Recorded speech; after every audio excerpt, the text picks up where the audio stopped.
Good afternoon and welcome everybody to today's session of The Pivot, organized by the Northern Virginia Economic Development Alliance, NOVA EDA. I am John Jacobs, your host for today's session and for the series overall. Thank you very much for joining us. We're really glad to have you. Hope you all had a good Labor Day weekend. Beautiful weather if you're in the DMV area, certainly. Today's session is entitled How to Create and Launch a Business. And we'll be diving today into the essentials of entrepreneurship, how to take an idea, validate it, and build it into the foundation of a real ongoing business. We're fortunate to have two outstanding panelists with us today, so I'm looking forward to introducing them both. However, before I do that, cover quick admin housekeeping items for you. The chat is active and we share the chat with everyone. And as I've learned throughout this series, we get a lot out of your interactions, supporting each other and with ideas and throwing links in, and so all that good stuff, because you've become this great community. And I really, really encourage you to continue to do that in the chat, and we all can see the chat. Separately, there's a Q&A button. So if you're able to you could please aim your questions for the panelists in the Q&A button. If it gets lost in the chat, we'll find it, not a big deal, but if you can segment, that would be great that way. Lastly, for today, I'm going to launch a very brief 5-question poll. Very easy, and you all get an A. There's no failing this poll. And I would ask you in a few minutes when I activate it, go ahead and look at those questions and take that poll, because what we'll do toward the back end of the webinar is we'll review those results. It's anonymous. I don't know who is responding to what. And so please do that so we can, as a team, as a group, review all the answers and have that discussion and take questions regarding that as well. That's it. On to our panelists. First, let me introduce Paula Sorrell. Paula is the Associate Vice President of Innovation and Economic Development at George Mason University, where she oversees Mason Enterprise, a powerhouse network of business incubators, small business development centers, and innovation programs across Northern Virginia. Her leadership connects thousands of entrepreneurs every year with resources, mentorship, and funding opportunities. Katherine Casey Hunt is the co-founder and CEO of Teleqo. Katherine, you're going to have to get me on that one because it's a Q and not a G, but we'll come up to that. I'll call it Teleqo Tech, a company specializing in 3D geospatial intelligence and mobile mapping services that support critical infrastructure planning and telecommunications expansion. Casey is also co-founder of New Compass Solutions, developing proprietary software for advanced LiDAR and imagery analysis. Before Casey began her entrepreneurial journey, she serves as the Foreign Service Specialist with the U.S. State Department, leading technical teams in high-stake environments. She brings the perspective of someone who has transitioned from federal service to founding and scaling two innovative tech companies. So welcome, panelists, and welcome, audience, again. Thank you very much. First off, Casey, correctly pronounce the first company's name, please. I was going to mention, John, that's kind of my first lesson learned. Don't start a company that has a Q in the name and not a U in the name, because it's very confusing, but it's Teleqo Tech. I knew it. All right, Teleqo Tech, thank you very much. Let me, this will be a sort of a joint question. So I'll maybe ask Paula to respond first. Table stakes. Many of the folks on this call, many of the participants are just beginning to think about entrepreneurship. As we know, demographically, we did a survey a while back. About roughly 60% of the folks on this call typically are transitioning from federal service, about 40 cents from government contracting. So what's the very first step that you would recommend someone take when they have an idea, but they aren't sure how to move forward? Maybe, Paul, if you could answer that first. Sure.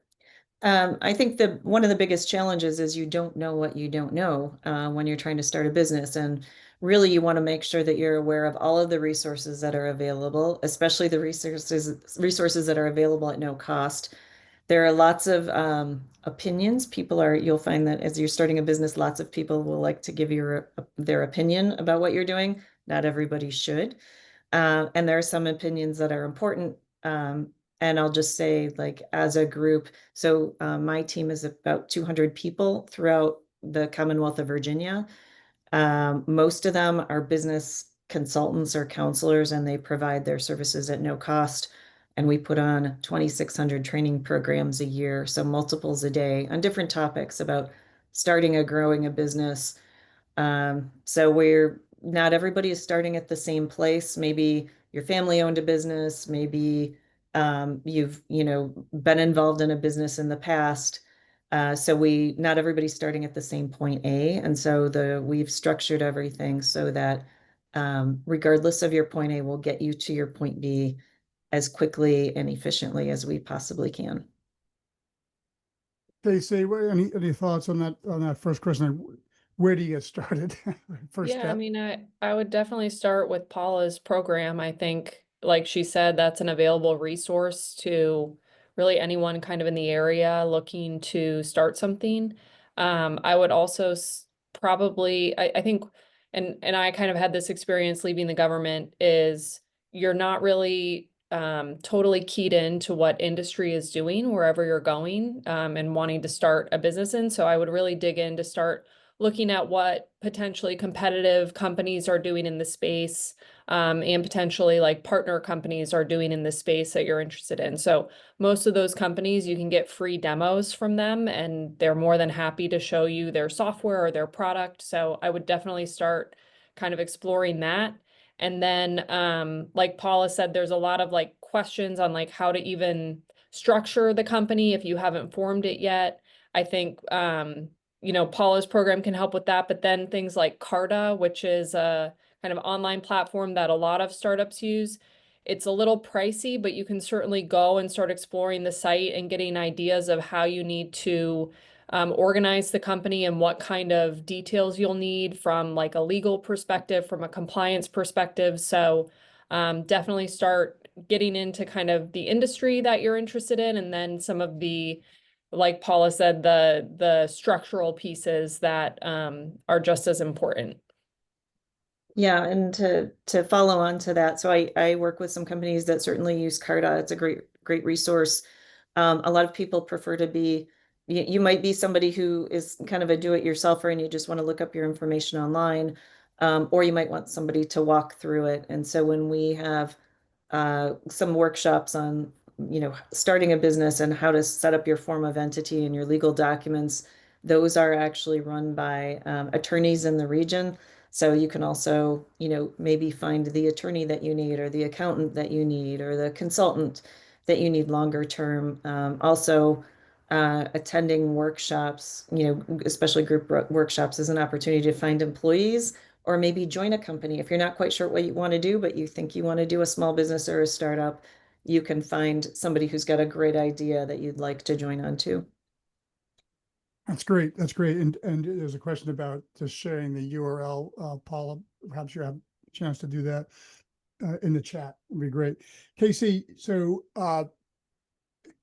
you did transition from a federal career to not only the private sector, but to a startup. What was the impetus?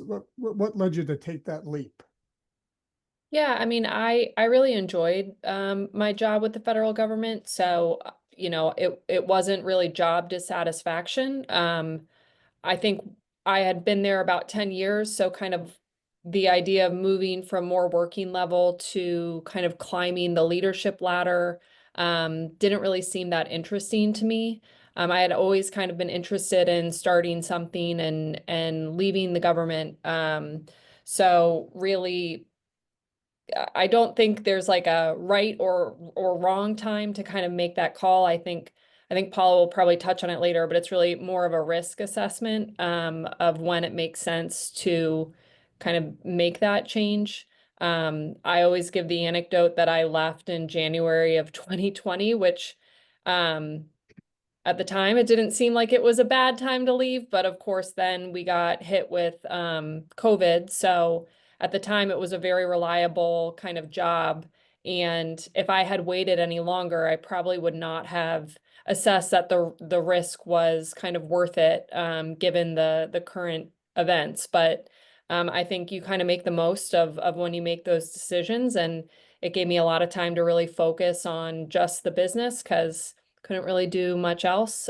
So I think, once you kind of lay the groundwork, like Paul was saying, do the research beforehand, get an idea of kind of what the other side looks like, then you can make that risk assessment, I guess.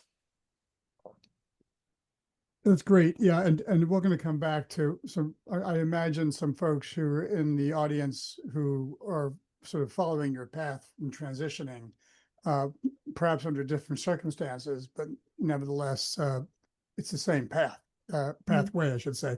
Paula, through your work with Mason Enterprise and your previous work with the state of Michigan, sort of in the same milieu, you know, you've worked with a lot of founders. What are some of the biggest myths or misconceptions people have about launching their ideas into a business? So I think most of the companies that I see, or the people that I see come through the door that my team sees, are people who've already decided, or they're pretty sure that they're going to take the next step. But some of the common challenges, so I've noticed just over the years, the two biggest gaps in experience are often marketing and finance, because usually you have somebody who's a brilliant technical founder or has deep industry expertise. Casey's a good example of that. I mean, she's got amazing background, terrific technical expertise. And so how do they augment the knowledge that they have in order to build up the business? So you can learn it yourself, which is one way, and that's certainly an option. Or you can reach out to people who have backgrounds. And so my number one metric is, is it somebody who's been there and done that and done it successfully? If the answer is yes, then I would take the time to listen to them. And a good mentor is worth their weight in gold. People that, often you're not going to be able to pay people when you get started. So I would carefully think about, especially if you're a tech company, bringing people on for equity, but equity is very, very precious, as we like to tell our founders. And most certainly best advice is date before you get married. So if you're looking at partnering with somebody or bringing somebody onto your team, that can help augment some of those gaps that you have. But in the short term, if you have the funding to pay a consultant, and you've got enough runway, that's also a good way to get started. Casey, do you have thoughts about myths or misconceptions, meaning things that cause people to hesitate to launch? Yeah, I mean, I think a lot of people think they have to have everything squared away before they launch. Right. Honestly, like, you're going to learn more by starting and getting that iterative feedback loop. You're going to pivot. Like, there's no way you're going to, like, if I'm not still doing what I thought I was going to be doing 5 years ago, right? We've pivoted to what the market is telling us we need to provide. So in my mind, like, the sooner you get out and start getting those feedback loops, whether you're just exploring and you're kind of looking at it, or maybe you can start something while you're still in government. Sometimes that's an option, but really getting your idea out there and getting feedback, because I think, like, I'm very much can be a perfectionist. Like, I could still be thinking about an idea right now and not be getting that market feedback. So I think the idea that, like, everything has to be squared away and all the, like, it's never going to be squared away. So I think kind of getting out there sooner rather than later to start getting that feedback is really important. Yeah, to Casey's point, our most popular workshop, I'll say, especially among technical founders, is we call it customer discovery. It's market feedback too. Same thing. The tendency is for people to go to people they know. So they will go to, people will go to their friends and family and say, I'm thinking about starting this type of business. And of course, your friends and family are going to be supportive of you and they're going to try to be encouraging. But really, at the end of the day, you want to be talking to people who will be your paying customers, or potentially your paying customers. And so there's a systematic way to go about that. Our training is called ICAP, Innovation Commercialization Assistance Program. That's for technical founders. But for non-technical Main Street and traditional types of businesses, we also have a lot of marketing workshops and understanding who your customer is going to be and who's going to be writing those checks. It sort of leads to this next question about validating, your ideas. In case so you brought from state your technical background, communications networks, in the field, I assume, I believe, but you didn't have necessarily the marketing and finance part, as Paula mentioned. How did you acquire that knowledge, imperfectly as it may have been, and that you don't have to be perfect in everything, but how did you get started in filling those pieces? Yeah, I mean, that really goes back to your point of kind of you don't know what you don't know. And so for me, it was kind of baptism by fire in some regards. Definitely you have to learn those things as you go because they have to get done. You have to, be paying, state withholding and unemployment. And so a lot of that is kind of learning on the fly. But like Paula said, there are a lot of resources in the area to really get a kind of foundation of what needs to be done in terms of like the finance and compliance side.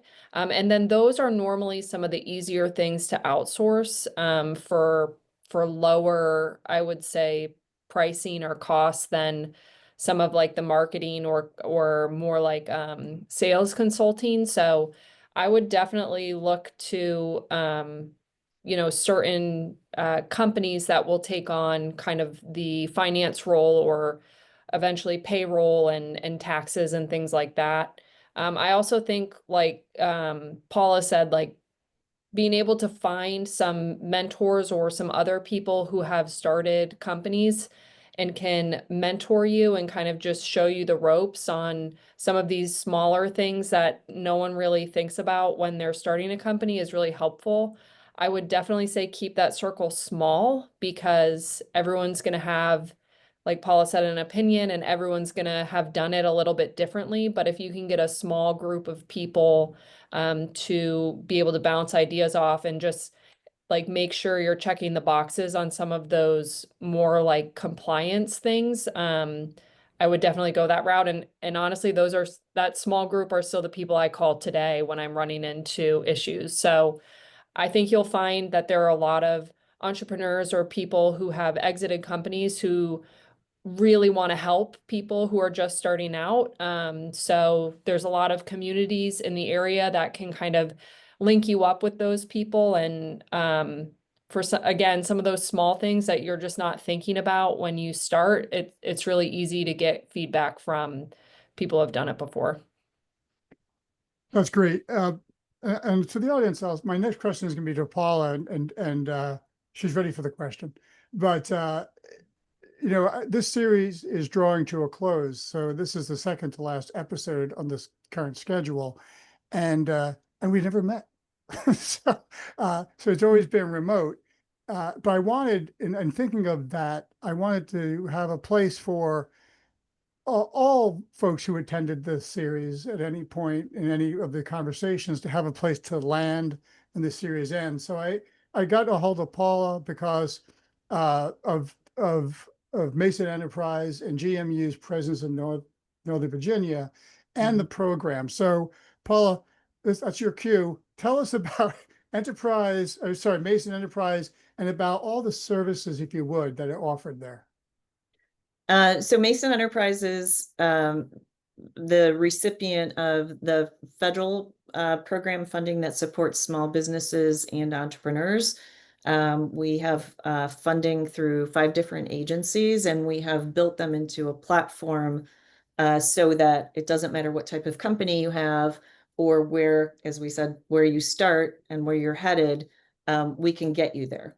So we can help you get to the sources of financing that you might need for your business, or just the building blocks, the skill sets, the connections to customers, the connections to service providers and other assets that you're going to need. That's why most of what we do is counseling and training, and the team is really there for you. So it's 24 programs that we operate. The Northern Virginia counties are extremely supportive. We also receive funding from the state to run some of our programs. And the Northern Virginia counties in particular are really helpful at working together to take a region-wide approach for some of the resources that you need. So, so for traditional types of companies, Mason's been running these programs for about 20 years and have been doing it very well. And we get evaluated. We don't take equity in companies. We don't have any interest in these companies except for supporting them. So we get evaluated on how successful you as a small business or as a tech startup are. So the more funding you raise, the more revenues you get from launching new products, the more people you hire. That's where our funders evaluate on whether or not we're successful. And individual programs range from a 5x return on investment to a 42x return on investment, depending on the program, for how successful those companies are. So our total portfolio is 33,000 small businesses. Last year, those businesses went on to get $2.8 billion in follow-on funding. We had 58,000 people, Virginians last year. I think maybe some DC and Marylanders snuck in too, but attended our 2,600 workshops last year. And on the website, so there was a question, is it enterprise.gmu? What's the URL there, Paula? Enterprise.gmu.edu. .edu. Okay. Mhm. And one question was about Prince William County, sort of seeing this now. Yes, Prince William County does have similar programs, but they also are part of the GMU effort. So Yes. the answer is yes and yes. Yes, Prince William County supports us for a number of efforts. So the Small Business Development Center, of course, we have a presence in Prince William County. We have counselors there. They will meet with you in person or online, your choice. We have a number of workshops. Most of them are online right now, just because that's what people prefer. But we also do a lot of in-person workshops as well. And I really recommend that, especially if you're in a place where you're used to going to an office every day and now you're not. It's a chance to get out of your house, and there's nothing like networking in person. You really can't get, that is a really important, even if you're an introvert, and lots of people I work with are, it's really important to make those human connections for what you're trying to do. And it's just an easier way to communicate. You're going to need, it takes a village really, of support to get to where you want to be. It's not going to be a single resource or a single person. It's going to be multiples.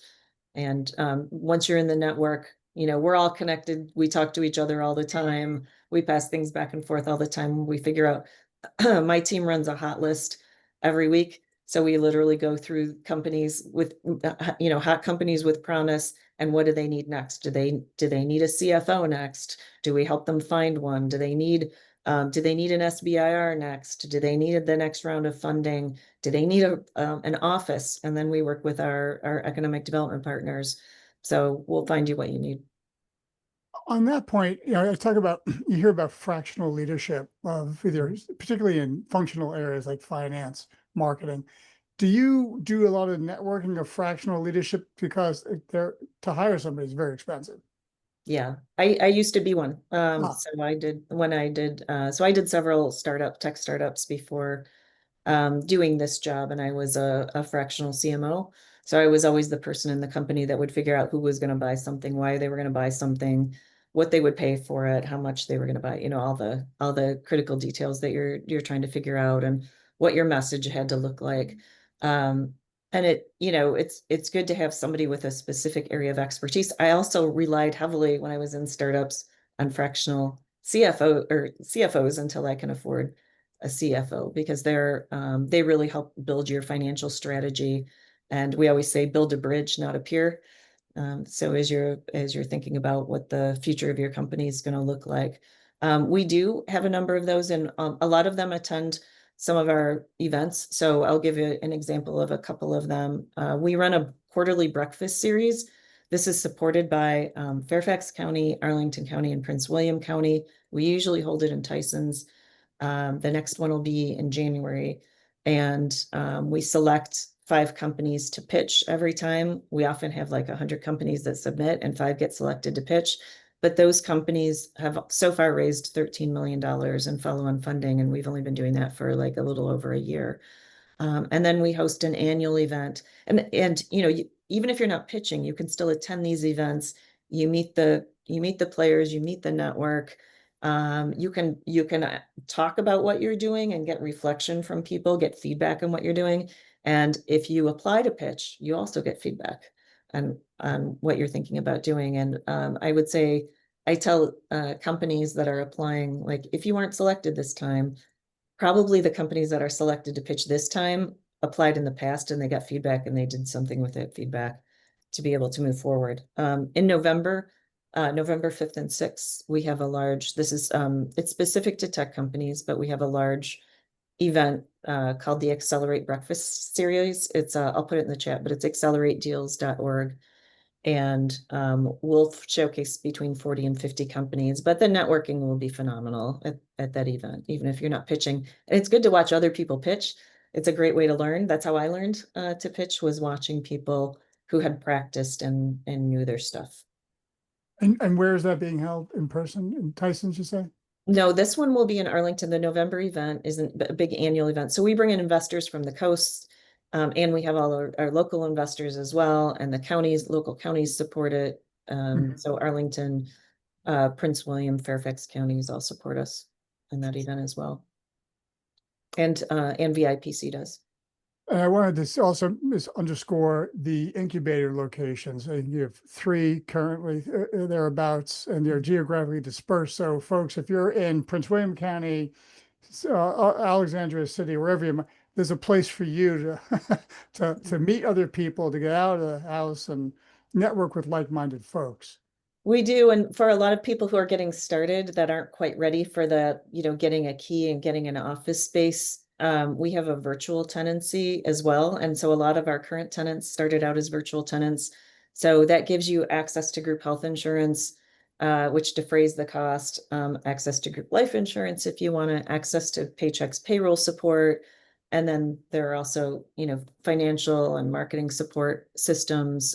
We have special, like one of our, we have a CEO roundtable that we run that gives specific feedback. So it's a good way to start getting involved in the Mason Enterprise Centers. You know, the next question I wanted to pivot a little bit here and talk about investors. And when we were prepping, we had a very brief mention of dilutive and non-dilutive investment. So who would like to discuss that? Paul, you want to maybe touch on it? And Casey, you have your live example, but can you both address that, dilutive and non-dilutive, and do you really need an investor, and et cetera? Yeah, so the difference between the two, so dilutive means, so you start out and you own 100% of your company, and there are certain types of capital that you take, and it carves out, and then maybe you own 95% or 80%. So every time you give away some equity in the company, you own less of it. I'm not saying that is a bad thing. Lots of companies operate this way. And sometimes it's a way to get good talent on board. And you have to, if you take venture capital, if you take angel investment, those are considered to be dilutive types of funding. And then non-dilutive types of fundings are grants. There's some great grant programs through the counties and then and through the state. And then there are, I'll let Casey talk about some other non-dilutive funding for specifically for her type of company. Yeah, I think like neither is good nor bad, right? I think a lot of companies, like we've taken both, right? We've taken angel investing, and then we've also looked at non-dilutive grant opportunities. So like Paula mentioned, there are some really good ones in Virginia and in Fairfax County. I only know Fairfax County because I'm in Fairfax County, but there could be probably other ones in Arlington or wherever kind of you are. But I think Fairfax County has some for like really young startups. So it's an opportunity to, you know, pitch them, which forces you to kind of get an idea down on paper, right? And formalize what you want to move forward with. And then you can get some smaller grants from them. We've gotten grants from VIPC, as John mentioned, as well. So the Virginia Innovation Partnership Commission, is that correct? Corporation. Corporation. So they have opportunities. And again, it's a really great way to kind of hone your idea because you have to, convince them to give you that grant. We really got launched on a DoD, what's called SBIR program, so Small Business Innovation Research Grants. And there are a couple through DoD. The kind of big one that everyone talks about is through the Air Force. It's called AFWorks, and they have probably the most structured SBIR program. But if you can get a phase 2, that's about 1.2 million. So it's a really great way to continue your research and development without uh, diluting. So you're not giving away any equity in your company for that R&D grant. So we've definitely, like, anytime there's an SBIR topic that we either align with technically, or sometimes they have open topics where you can kind of propose whatever you would like to. We always throw our hat in the ring. There's really no downside to submitting proposals. And it's kind of a numbers game. And like Paula said, like, if you don't get it the first round, you can kind of take that feedback and put together a new proposal with that feedback and just keep applying. So we really launched off that. That's what allowed a phase 2 allowed me to start hiring employees. And then it's also just a great kind of supplemental income for us on top of our kind of commercial contracts that we're doing, really to fund that R&D piece. So that would be another thing that you can start looking into now, or like, what are those opportunities both for grants and SBIRs? National Science Foundation has great SBIR. So there's a whole kind of community around SBIRs within the US that definitely worth looking into, because again, you're not giving away any equity in your company for those projects. And so there are probably some people on the call that actually worked on SBIR programs. It's very likely. So the national likelihood of, if you apply for an SBIR across the country, you have about a 10 to 11% chance of getting it. But if you're in Virginia, you've got a better than a 30% chance of getting one. And Virginia is actually the third most active state for SBIRs. So to Casey's point, it's a really good resource. Yes, that's excellent advice and input. I see some other questions coming in. Just to remind folks, please take that poll. I'm going to wrap it up in a few minutes, and then we can look at that and dive into it, and then dive into these questions as well, because there's a fair amount of them, and I'd like to address them. Casey, so everything was really easy when you started your business, right? Oh, So you yeah. had no problems. It was fantastic. None. So, but if you had to isolate on, and maybe you have a war story you can share with us, like what were one of the 2 big areas that you were like, oh my goodness, how am I going to keep this thing going? And do you have a war story on that? I mean, I could bore everyone with accounting war stories. Yeah, I think so. I would offer a few things. One, I think on the consulting side, there will be people coming out of the woodwork who want to consult to your company. They'll either well, I would be very wary of people who come out of the woodwork to consult for your company. So a lot of times they'll be very pushy on a like monthly salary, or they'll want equity in your company. And when you first start the company, you don't think much about giving away equity because you just started the company and what's a few percent. 5 years later, you're going to wish you never gave away equity to people who haven't earned it. You really want to reserve that for people who are going to be with the company long term and really commit. So we had a couple people come to us and said, I can really help your company. I'm embedded in, let's say, the telecommunications kind of engineering industry, and I want $5,000 a month, and I'm going to consult for you. And like I said, at first you're like, oh, this is great. I came from the government. I don't know. I don't have this network in this industry. But I would really kind of look at structuring any type of consulting thing with some type of commission, or really make it kind of results based rather than you're just going to pay someone a flat fee. Some of the best consultants we've had are just people who have said, hey, they haven't asked for money. They just want to kind of do the intros because they know the landscape. And then later down the road, you realize, oh, this person could bring value. And that's when you can kind of structure some type of more formal agreement. But I'd be very wary of anyone who kind of comes to you and says, for $5,000 a month, I'll talk to people on your behalf. So I would be wary of that. The other thing is the accounting piece has really been the first few years, I would say, where we struggled quite a bit, mostly because I just didn't know enough to really, I guess, manage that. So we did get some outside accounting help, and I wasn't really able to validate like how good of services we were getting out of that. So that was definitely something that I wish I had reached out to, like more of a formal accounting firm rather than like a consultant from the get-go. So definitely had to clean that up a little bit. Again, not a huge deal, but I think there are a lot of things coming from the government that like you've just have no experience with. Like you get your paycheck, you get your insurance. Like when you start the company, you're now responsible for all of that. So definitely on that, I would say find someone really good to outsource to, and kind of from the beginning, I would say.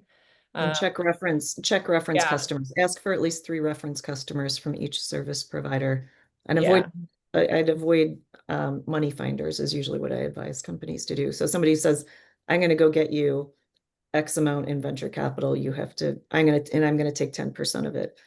I would look the other way. I actually, on that point, is it the scenario where it seems to me that there's a lot of investment money out there. It's just knowing how to network to the right crowd. Is that right? It's not where there's a paucity of investment dollars out there. Yeah, it's also about what's right for your business as well. I mean, 5% of all companies seeking venture capital or that think they need venture capital will actually get it. But 100% of companies need customers. So, there's one way to think about it, and you're a lot more likely to be able to get venture capital if you have customers. So focus on customers first and funding second. And you have to run those at the same time. Another piece of advice that I give is it can take like 9 months to be able to close a deal in venture capital. Maybe it takes less, but it takes a while. So nobody ever goes to an event with a bunch of investors and walks away with a check in hand. Life doesn't work that way. It would be nice if it did. But there are lots of resources, which Casey's mentioned, and we've talked about in your local county. So look for non-dilutive sources of funding first to get off the ground. It's competitive, but then so's the world, so's life. So make sure to chase all of those down, and especially pay attention to who your customer might be, or potential customer. And to Casey's point on accounting, we run some workshops on how to set up your QuickBooks for the first time, which is great. And that can get you, to a certain point. If you're running government contracts, it's usually more complicated, and you're going to want some external resources. And also, same advice applies, is talk to at least 3 reference customers before selecting one. That's very helpful, folks. I'm going to close that poll now. We should all be able to see it. So hopefully that's the case. So let's see. Alrighty, share results. So hopefully everybody gets to see this. Paula, Casey, let me know if you see something. yes. You do? Okay, Yep. Awesome. Technology, see? So the first, I'm going to dive in here. We'll get to the questions that you've put there, but where are you right? Question 1, where are you right now in your entrepreneurial journey? And so we have the heavy hit on, I've taken first steps. I've done some research and early planning, 37%. And next down is 24%, just exploring the idea. Groovy. And Paula, Casey, jump in if you have thoughts. Well, I'm just going to rattle through them just so I can hear my own voice because it's great. Next is please rank the following challenges in order of importance to you, the individual, right now. And let's see, this is not exactly what I expected. So let me see here. Oh, how do I read this? Oh my goodness. So, so the far right bar, sorry, folks, this is not the, so I'm seeing here the far right bar, which is that mustard color, that's your top priority. That's your biggest challenge, rather. And then scale down to the left, and left is your least important challenge. So therefore, finding funding wins as the number one challenge, and then marketing and reaching customers comes as number two. And then down from there, down to coming up with ideas. And lastly, building a business plan. That's interesting to me. I would have thought building a business plan would be a bigger challenge. So we kind of joke with with my consulting team is that 95% of the companies that come to us think all they need is money, when actually they really need some advice and some counseling, and maybe attend a workshop or go through an accelerator. And once they get into it, then they actually realize that they need a lot more than just the funding. For building a business plan, I don't get kickbacks from this company, but I like to use MindJet. If you've ever used mind mapping before, I'm a huge fan of it, especially for people who are nonlinear thinkers. And I've had the software. I think I was like a beta user when they first started it, so for like decades. They have a template for business plan development, and I like it because it's not the word salad that goes into writing a business plan. It's not the thing that you're writing for the bank. It's going through all of the concepts that you need to think through. Another one is business model canvas that also goes through concepts that you need to think through. And that's one that we work. There's, Steve Blank wrote the book on business model canvas that's available widely, but we also run workshops on that are no cost to people in Virginia. So if you want to attend, if you want to go through, and it's the ICAP Accelerator program, you can sign up for one of those, and that helps you work through too. You should at least have an idea. It should be in the technical realm, and you should at least have an idea for what you want to do. But for traditional types of businesses, those are still all great tools for building a business plan. Most people stare at a blank sheet of paper. They're like, oh my gosh, I have to write my business plan, and they'll, and then hours later they're still, staring at the blank sheet of paper. Don't do that. Don't put that kind of pressure on yourself. Think through the concepts and organize your thoughts, and then use AI, because that's available now. And use, what was the last part? Use AI tools, but don't AI tools, right? don't use careful. AI to write your business plan, because you would never be able to actually defend what you wrote. And really, you want your own thoughts involved in what you're trying to do. No doubt. Just rattling through number three here. What type of support would help you most right now? And mentorship and coaching comes in as number one, followed by practical tools and templates. And Paula hit on two of those. One is, Mason Enterprise, and two are the types of tools that you mentioned, which are also many included in the programming.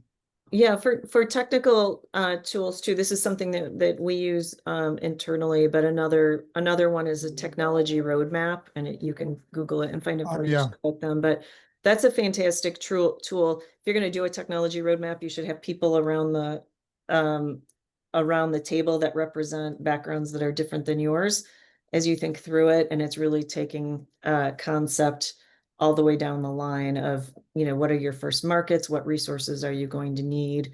Is this a platform technology? What other applications are there for it?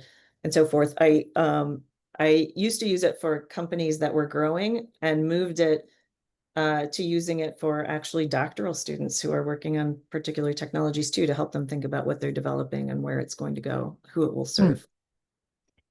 Number four was, if you launched your business tomorrow, what would you prioritize first? Number one answer, 42%, building the product or service.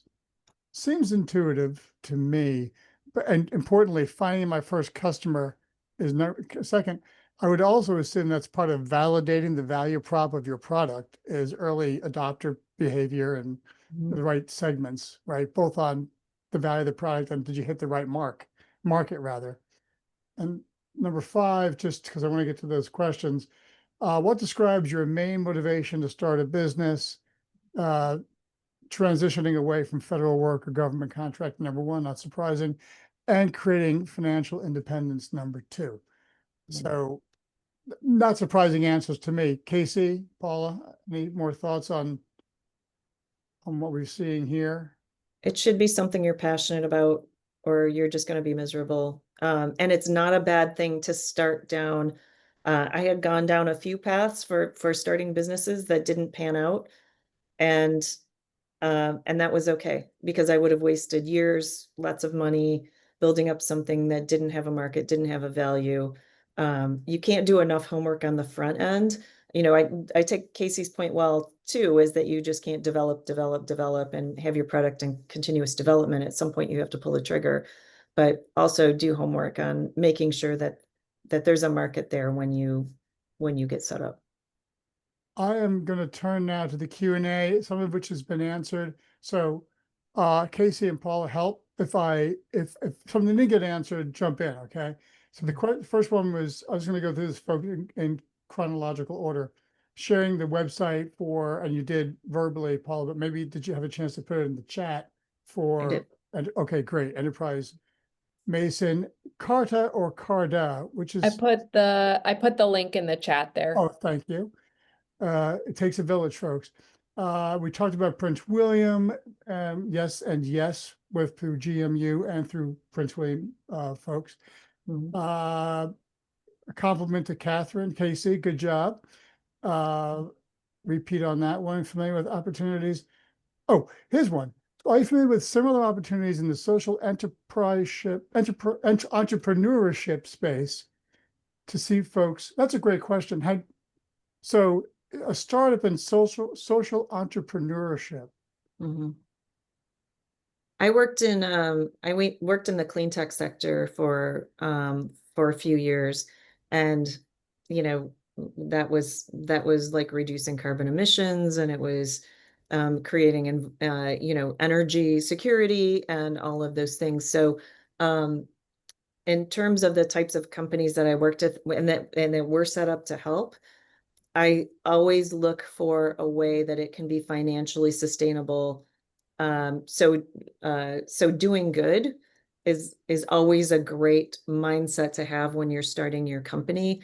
But also you have to be able to survive and sustain. And so I always look to try to tease out a business model in what you're trying to do.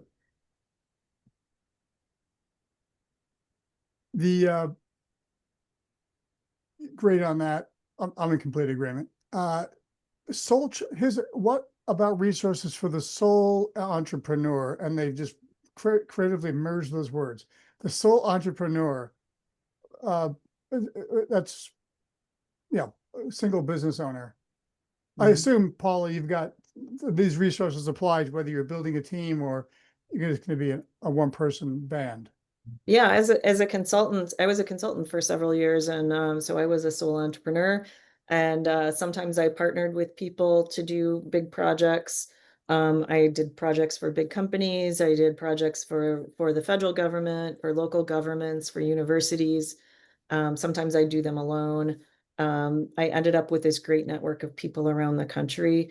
And, you know, it's just, I would say, like, as a sole entrepreneur, I made sure that I knew QuickBooks and I had it set up and that I was doing great accounting and tracking. And just know that you're going to spend a third to a half of your time chasing projects as you are actually working on projects. So business development is a big part of what you do as a sole entrepreneur. There's another question here about single ownership LLC. I think there's sole proprietorship and then there's an LLC, right? Those are separate animals. Well, let me ask that one. So a lot of folks will instantly say, well, I'm going to be a sole proprietor to my business. What is the risk of being a sole proprietor versus an LLC? And that's a leading question. I'm thinking, like, why would you pay the X $100 annually for the LLC?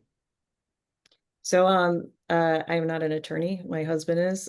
So I Ah. usually defer these things. If he was sitting here, I'd defer this question to him. But as a sole proprietor, I was an LLC, and I recommend that you have an LLC. And it's important to, depending on the type of business you're starting and where you intend to go, it's important to, we offer lots of form of entity startup workshops that are no cost. You should attend one. You can attend it online. It's an hour, and it will get you all of the information that you need from an attorney on what would be right for you.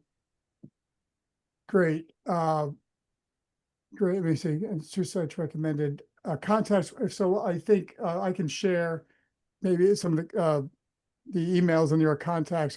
Those will be on the, I'll post those folks on the landing page on novaeda.org for follow-up. And then I'd imagine that, hitting that George Mason, Mason Enterprise site would give you a heck of a lot of access and resources. What's this? There's one question here. Could you please share next Fairfax Founders Fund cycle? So I think we're about to do reviews. I think they might have closed the cycle. I would do the same thing you would do, which is go online and check and see where they are. Right. If they still have their applications open. So I believe they're going through once a year. I don't know if anybody from Fairfax County is on, but I'm on the review team for that. Let me so I think what I'm going to do is go. I have two closing questions, and I've tried to address it. I'm so happy that folks are having chats back and forth. That's awesome. Let me talk with Casey first, if I may. Somebody wants to start their business in the next 12 months. What's the one piece of advice that you would give them? Yeah, I mean, I think do your homework, like Paula said, but don't be afraid to kind of release the bird at some point, let it fly. I think, things are going to change, and your idea is going to morph. And the only way to morph it into something that will make money is by offering it, right? And seeing what the feedback is. So I think that's definitely part of the validation of like your idea, and know that it's supposed to change. It's supposed to kind of move where the market takes it. So that would be my advice is don't think I need to wait 12 months to get this idea out, because that's kind of where the iterative kind of cycles come. I think the other thing what I've always kind of looked at, we took a small friends and family round mostly to buy sensors because we do data collection, and the sensors we use are quite expensive. So we took some small money to kind of get that off the ground. I knew there was a demand for this data collection, but you can really, at least my experience has been, you can choose if you want to go drive revenue and get customers, or you can choose if you want to put your energy into raising funds.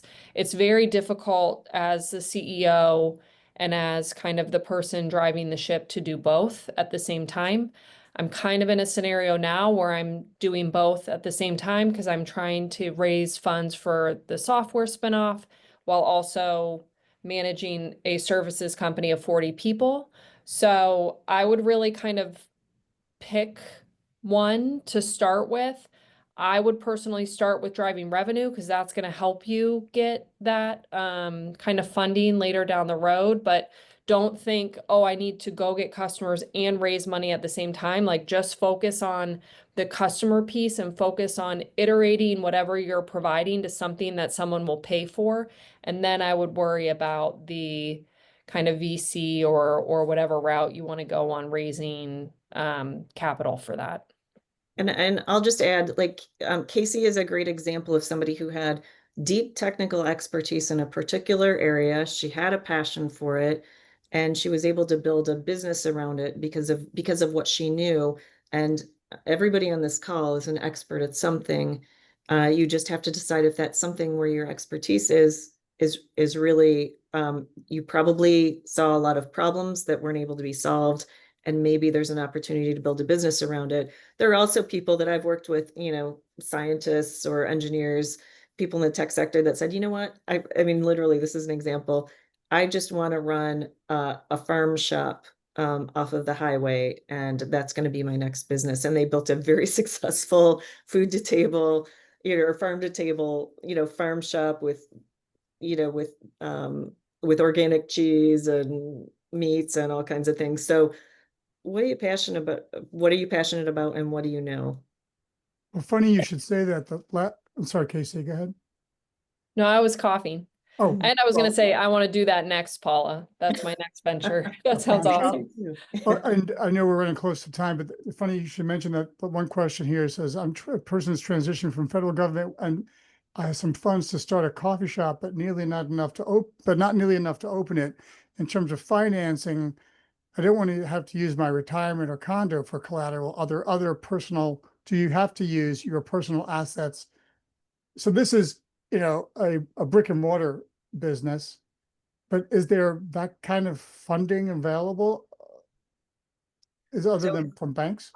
it's probably going to come from a bank, very likely. Sometimes there will be some communities have funds available to start traditional types of businesses.